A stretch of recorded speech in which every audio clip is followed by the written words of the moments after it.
to hop up on here to make sure everybody's aware of what is going on right now. I am seized, obviously, by the Charlie Kirk assassination trial, and I want to make sure I'm breaking down to the public what is happening, because there's a hearing live right now, the defense versus the prosecution. Prosecution is representing Erika Kirk because she is the victim on this case, and you might recall that Erika did this news hit a while ago. It was kind of weird, where she just asserted, and then they passed around, that she really wanted to make sure that her right to a speedy trial was observed, okay? And I was like, okay, that's kind of weird. Like, why? Well, it turns out that now we are understanding that this is going to be the prosecution's strategy, and I will be very clear here. I do not believe Tyler Robinson assassinated Charlie Kirk, and I believe that Turning Point USA is implicated in this moment in a cover-up of sorts, okay? What various roles were played, but to me, looking at the evidence, which I have done more than anybody else, there is a cover-up taking place, and this hearing proves it, okay?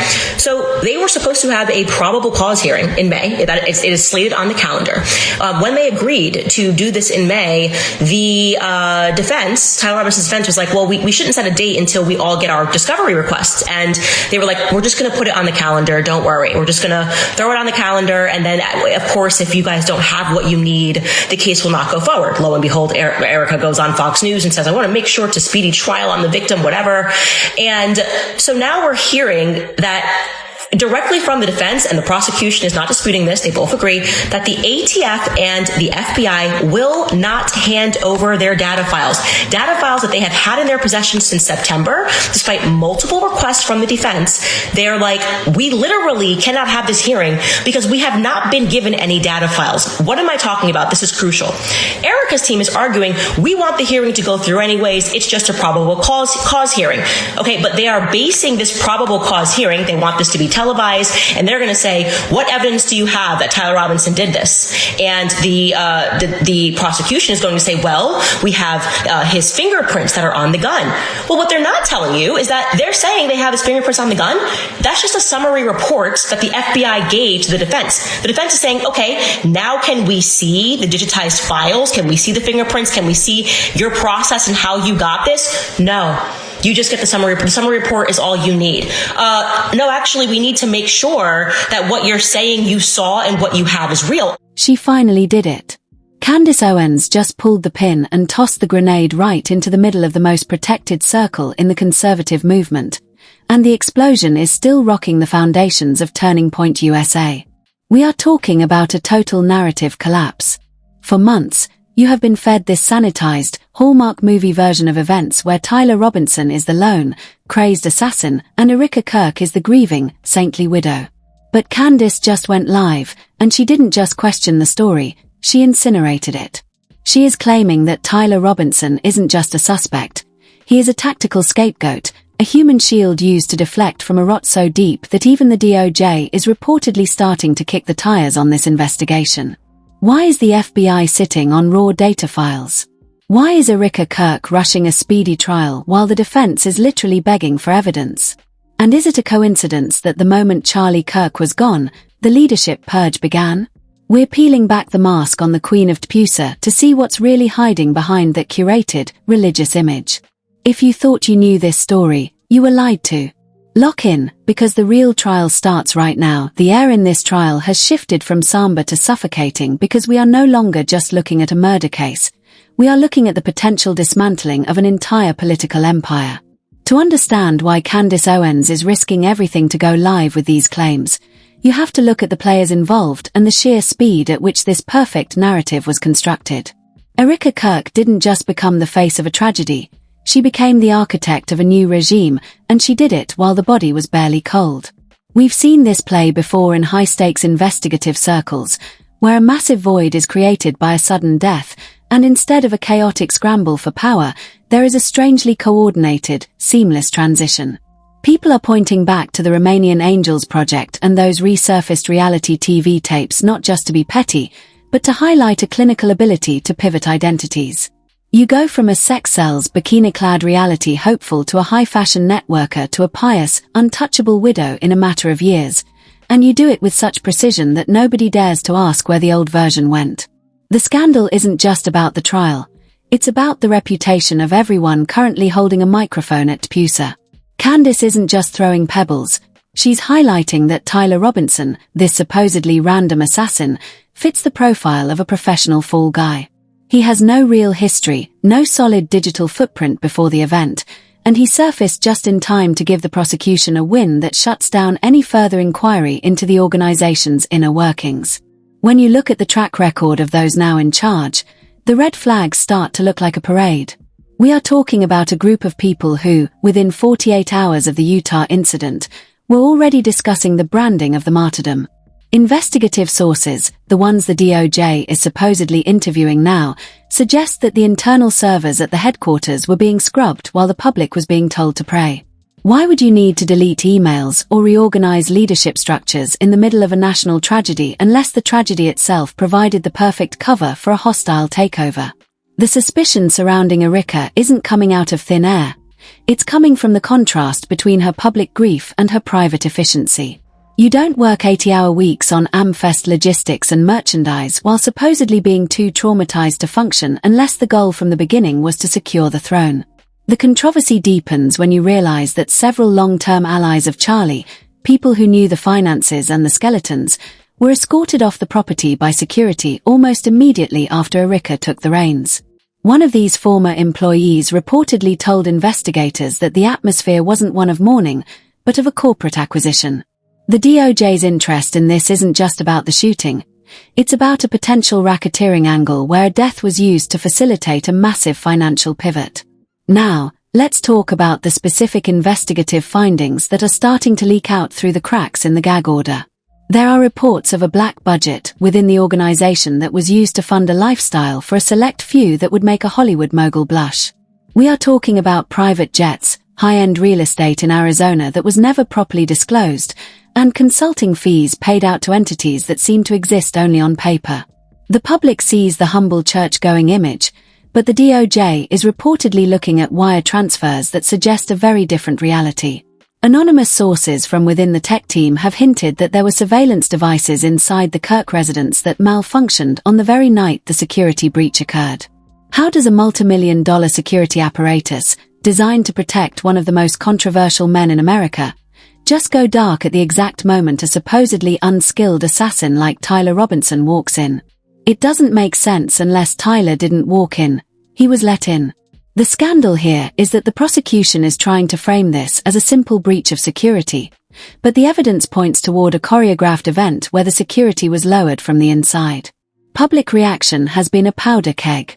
While the mainstream conservative base is still clutching their pearls and telling everyone to respect the widow's privacy, the online underground is losing its mind.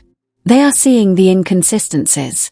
They are seeing the way Erika handles the camera, always hitting her light, always delivering the perfect tear on cue, and they are starting to feel like they are watching a performance rather than a trial. The comment sections are flooded with people asking why Tyler Robinson's defense is being denied the one thing that would prove his guilt, the raw data. If you have his fingerprints on the gun, and you are so sure he's the guy, why are you hiding the digitized files? Why are you giving the defense a summary that looks like it was written by a PR firm instead of a forensic lab? This is the core of the controversy that Candace is tapping into. She knows that in the world of high-level investigations, summary reports are where the truth goes to die. They are the place where you can massage the facts to fit the narrative you've already sold to the public. And let's be honest about the power dynamic here. Erika Kirk isn't just a victim. She is the most powerful woman in this space right now. She has the sympathy of the donors, the control of the board, and the backing of a prosecution team that seems to be taking orders from her rather than the law. The abuse of power being whispered about isn't just about money. It's about the manipulation of the justice system to ensure that Tyler Robinson never gets a chance to tell his side of the story in a way that sticks. If Tyler was promised a deal, if he was told that he would be taken care of if he just played the role of the mentally unstable lone wolf, then the DOJ stepping in is the one thing the Kirks didn't account for. Federal investigators don't care about conservative unity or protecting the brand.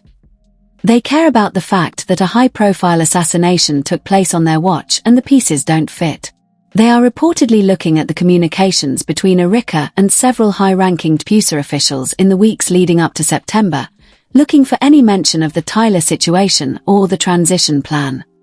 The sarcasm in Candace's voice when she talks about the Christian grace being shown by the new leadership is deafening. She sees the irony in a movement that preaches transparency and truth while operating behind a curtain of NDAs and threat-based management. The corruption isn't just in the act, it's in the cover-up. It's in the way they've weaponized Charlie's memory to silence anyone who asks a logical question. You're told you're disrespecting the dead if you ask why the security footage is missing. You're told you're attacking a woman of faith if you point out that her story about her past doesn't match the public record. This is the ultimate shield, and Erika is using it like a pro. But as the DOJ probes deeper into the financial ties between the Kirk estate and the offshore accounts linked to the Romanian projects, that shield is starting to crack. People are starting to realize that the assassin might just be the most honest person in the courtroom, even if he hasn't said a word yet. They are looking at Tyler Robinson and seeing a man who was chosen specifically because he had nothing to lose and nowhere else to go. The investigative breakdown doesn't stop at the finances.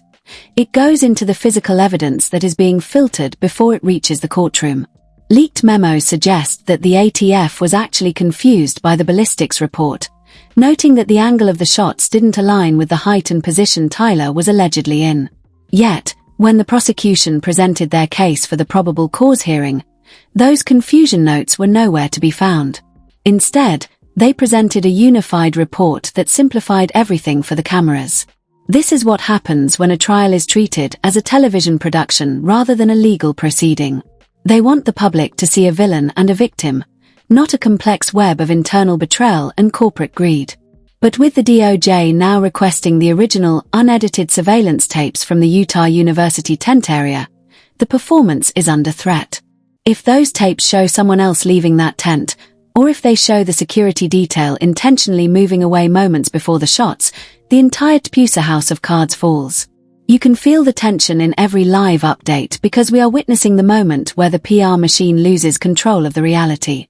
Erika's team is reportedly in a state of panic behind the scenes, trying to find out who is talking to Candace and who is leaking the DOJ's movements.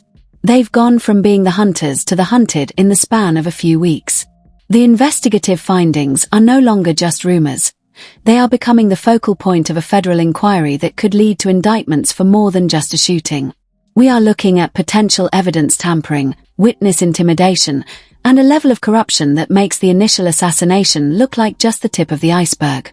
And as we move into the actual breakdown of the evidence and the fallout that is about to hit the fan, you have to ask yourself, if they are willing to do this to their own founder, what makes you think they care about the truth for the rest of us?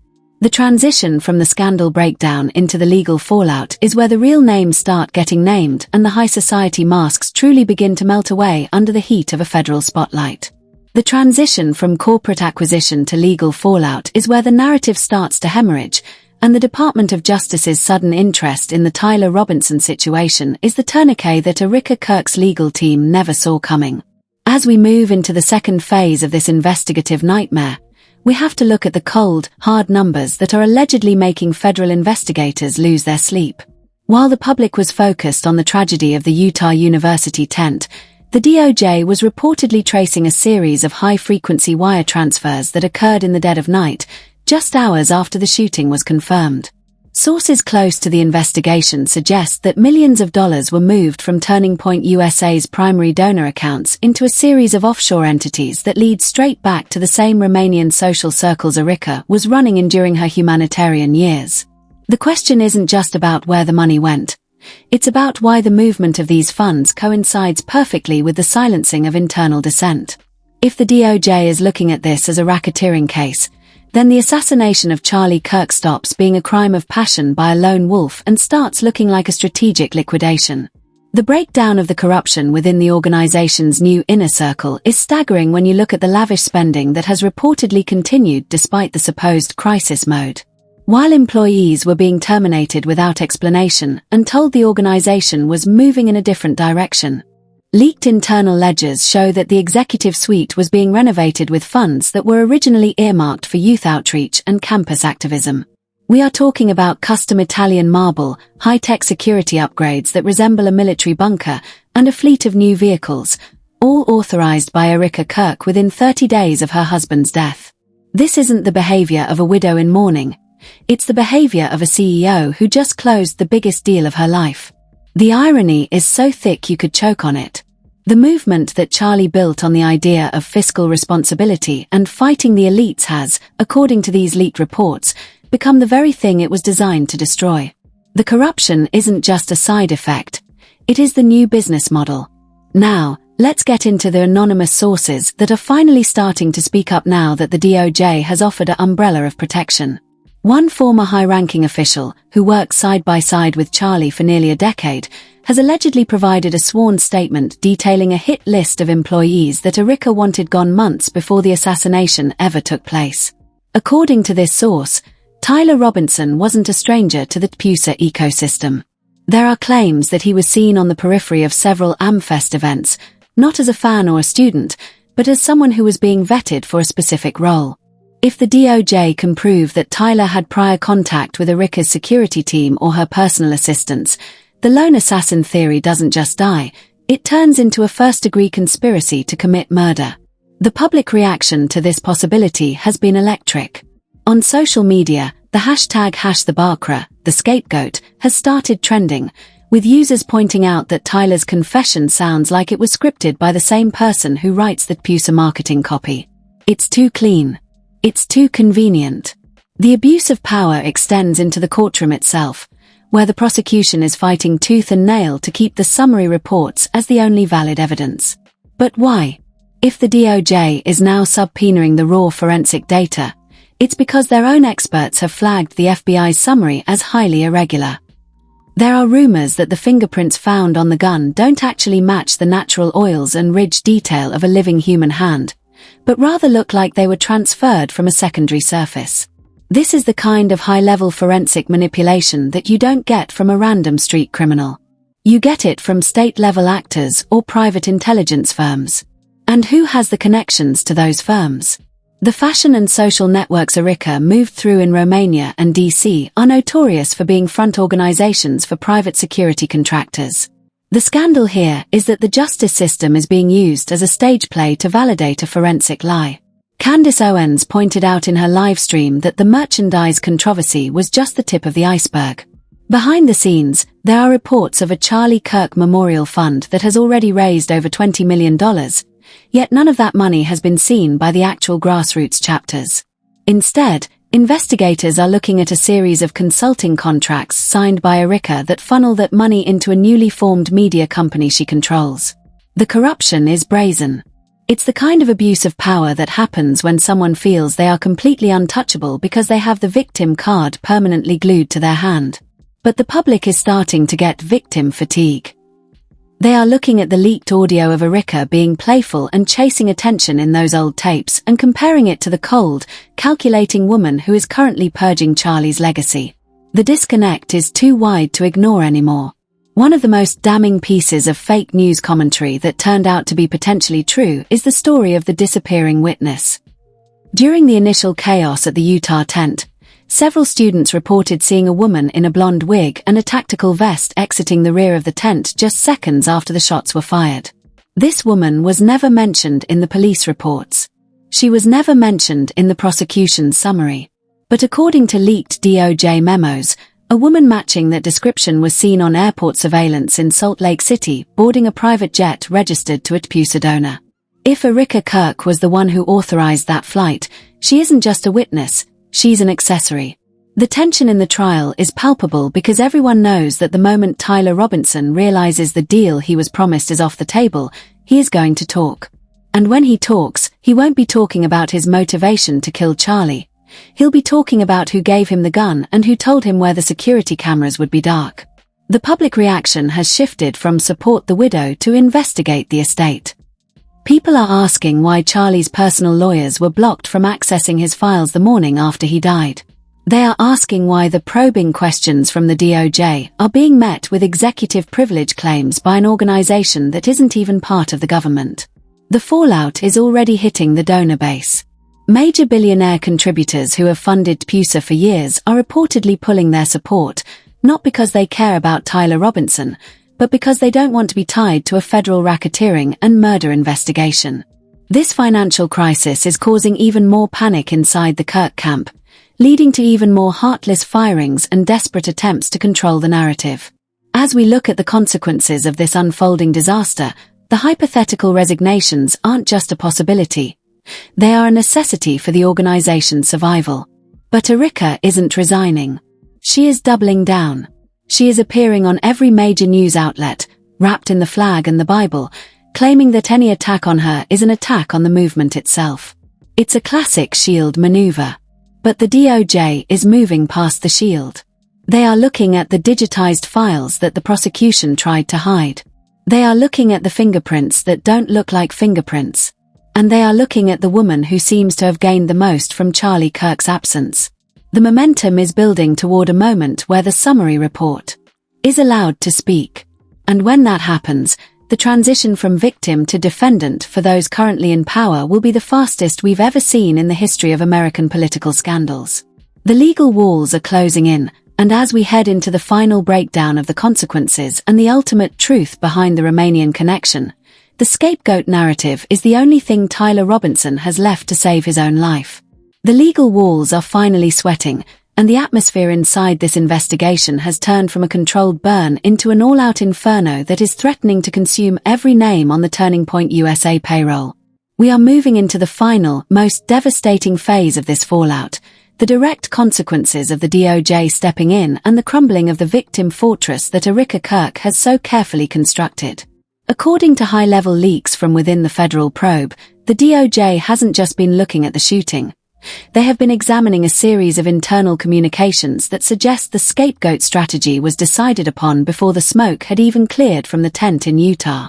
We are talking about a coordinated effort to ensure Tyler Robinson was the only name the public ever associated with this tragedy. But that plan is now backfiring in a spectacular, federal-grade fashion. The consequences of this are already manifesting in a series of quiet resignations and a financial crisis that has hollowed out the organization's core. The DOJ's investigation has reportedly uncovered a trail of digital breadcrumbs that lead from Erika's personal devices straight to the private investigators who were managing Tyler Robinson in the weeks leading up to his surrender.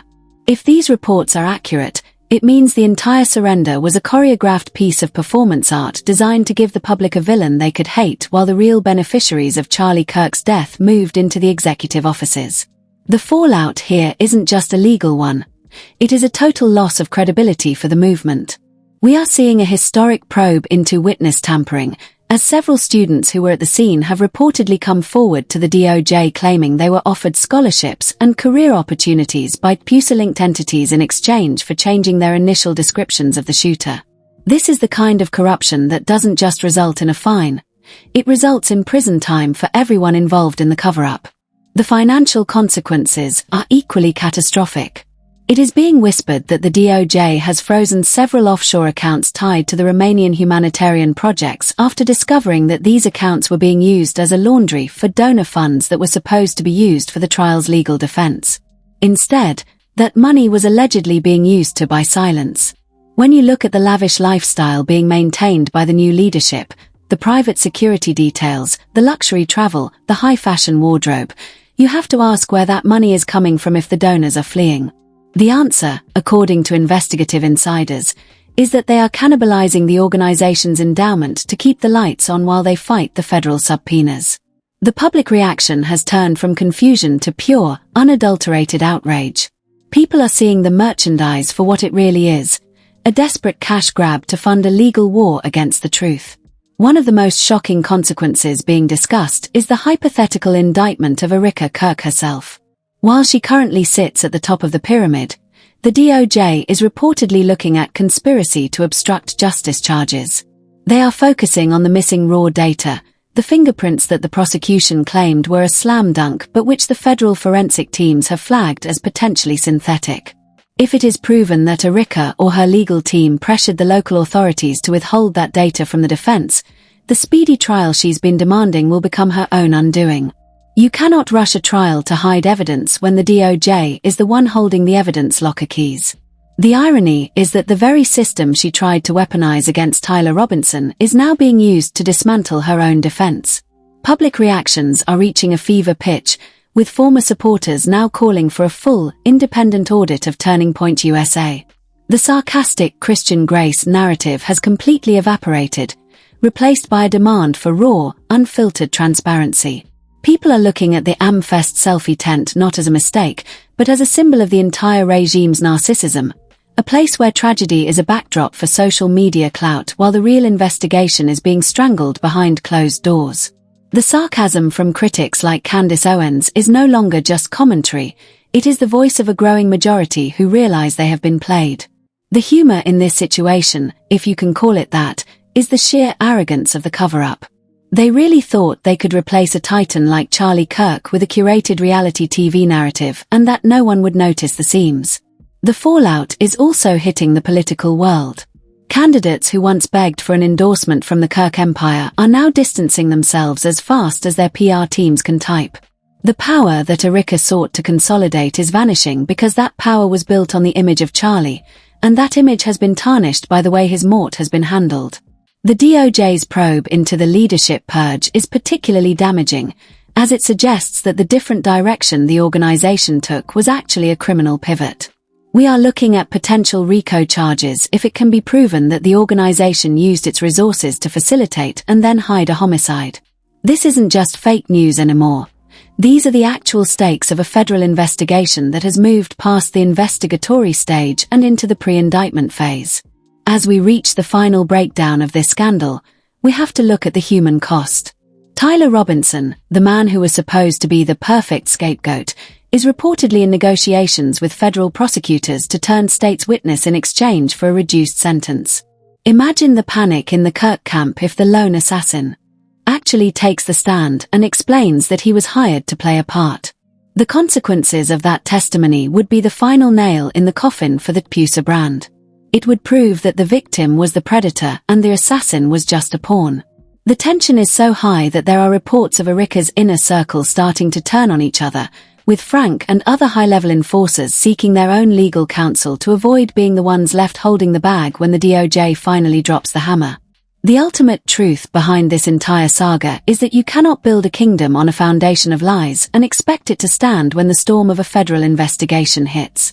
The Romanian connections, the reality TV past, the financial irregularities, and the suppressed evidence are all converging on a single point of failure: Erika Kirk's ambition. She wanted the crown, but she didn't realize the crown comes with a spotlight that reveals every flaw, every secret, and every crime.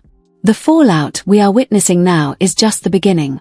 As the DOJ continues to dig, and as people like Candace Owens continue to shine a light into the dark corners of this organization, the scapegoat narrative will eventually be replaced by the conspiracy narrative. And in that story, Tyler Robinson isn't the villain. He's just the first person who was smart enough to realize that the ship was sinking.